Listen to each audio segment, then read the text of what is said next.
Scripture is to be mulled over, not skimmed over. Nowadays, we live in a period of information overdose.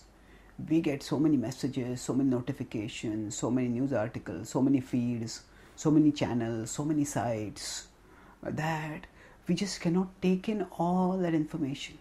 And the result of this information overload is that we often are in a rush mode, trying to get rapidly through whatever information that may come our way.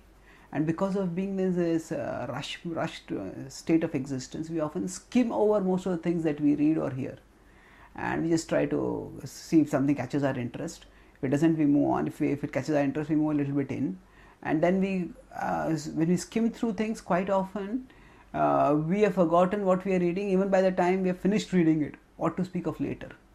If we adopt this attitude towards scripture, if we start skimming through scripture, through spiritual wisdom, then we don't benefit much from it. Because scriptural wisdom is about the innermost core of our being, about who we are. And when our consciousness is too much caught in external direction, external things, then that distracted consciousness is running after one thing after another, that cannot appreciate talk about the inner territory unless there is a slowing down of one's pace of rushing of the mind, and there is a calming and inward turning of our consciousness.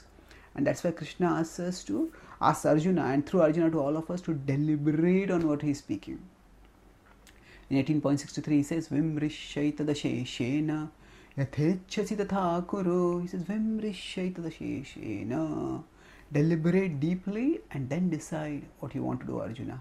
Deliberate. So, actually, when we hear scripture, when we read scripture, there's no need to be in a marathon mode. There's no need to be in a racehorse pace competing against someone. Oh, I want to complete this before this. I want to complete that before that. No.